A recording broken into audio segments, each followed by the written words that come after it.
Science, la science autrement.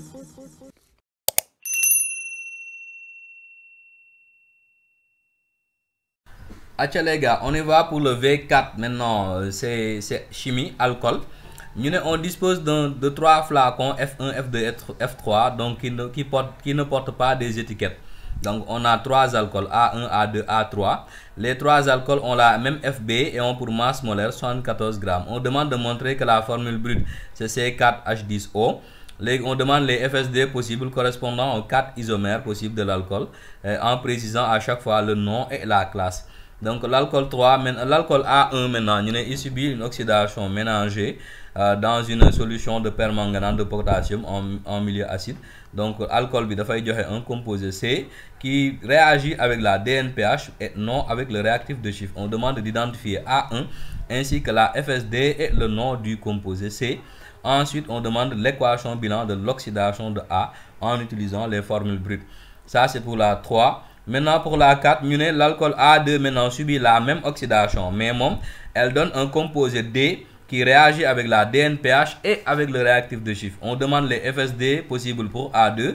On dit que comme A2 maintenant est un alcool à chaîne carbonée ramifiée, on demande d'identifier A2. Et ensuite donner sa FSD ou bien la FSD et le nom du composé D. En 5, A3, il ne s'oxyde pas, n'est-ce pas?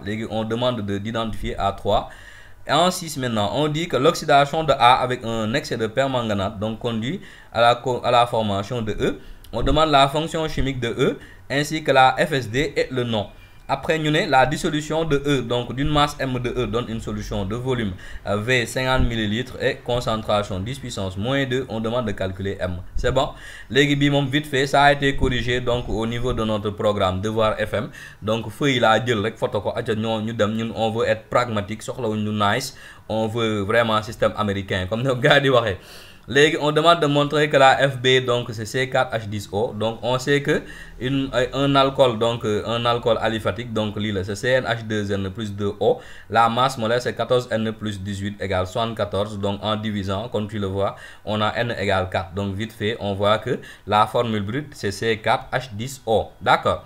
Maintenant, on demande les FSD correspondant aux 4 isomères possibles. Donc 4 isomères. Donc comme c'est C4H10O, donc soit nous avons le butanol qui est de classe 1, nous avons soit donc le butane 2-ol qui est de classe 2, on peut avoir aussi le 2-méthylpropanol donc qui est un alcool de classe 1, ainsi que le 2-méthylpropane 2-ol donc qui est un alcool tertiaire. C'est bon. Donc voilà, après maintenant on demande d'identifier A1, sachant que A1 subit une oxydation ménagée et le produit obtenu réagit avec la DNPH et non avec le réactif de chiffre. Donc, comme C réagit avec la DNPH et non avec le réactif de chiffre, donc C est une cétone, n'est-ce pas? Et quand A est un alcool secondaire, donc alcool secondaire, cétone. Donc, du coup, comme ben alcool secondaire, quand A1 c'est le butane 2-ol, d'accord? Donc on y va, la FSD et le nom de C. Comme C est une cétone dérivée donc de A1, donc du coup, il faut que le butanone, n'est-ce pas? Le butanone, parce que cétone, nous avons le butane 1-on. Cétone toujours deuxième position, parce que c'est RCO, double liaison, R', n'est-ce pas? Même si on est 2, on dit toujours, on ne dit pas la position, on le butanone, n'est-ce pas? Voilà, donc on y va, l'équation de la réaction d'oxydation de A2. Donc, c'est pas très compliqué. Là, on va tout juste utiliser les demi-équations électroniques. Donc, demi-équation pour le couple MnO4, donc l'île. Pour son alcool, c'est ça que ça donne, butane 2-on. Donc, voici l'équation en général. Gars, c'est pas compliqué. On avait fait aussi une vidéo explicative sur ça. Donc, vous pouvez visionner. Si vous avez des questions, balancez ça dans le forum, vite fait. On répond à la question suivante. A2 subit la même oxydation, mais A2 il donne donc un composé D qui réagit avec la DNPH et avec le réactif de chiffre. Donc cela veut dire que comme A2 mon composé réagir avec les deux gars, quand D est un aldéhyde, quand A1 est un alcool primaire. Donc A2 alcool primaire là, quand attention, on avait deux alcools primaires, le butanol et le 2-méthylpropanol. Donc ici on va on va identifier rapidement. Comme A2 est un alcool à chaîne ramifié, kon butanol il est exclu, donc c'est le 2-méthylpropanol qui correspond donc à A2, n'est-ce pas? Et pour la formule de semi-développé et le nom de D, donc comme D est un aldéhyde parce que il provient de A2, donc l'aldéhyde provenant de A2, le voilà, donc c'est le 2-méthylpropanol, d'accord? Donc propanol dañuy jël bi rek, on va prendre donc voilà, donc H avec double liaison O pour rapidement donc l'aldéhyde correspondant. C'est bon. Légui on nous dit que A3, il ne s'oxyde pas. Donc, cela veut dire que A3 est un alcool tertiaire parce qu'on sait que les alcools tertiaires donc, ne subissent pas d'oxydation ménagée. Donc, voici notre A3. C'est le 2-méthylpropane 2-2-ol. D'accord. Légui, acha, nous avons truc pour la dernière partie. Nous avons l'oxydation de A2 avec un excès de permanganate, donc donne un composé E.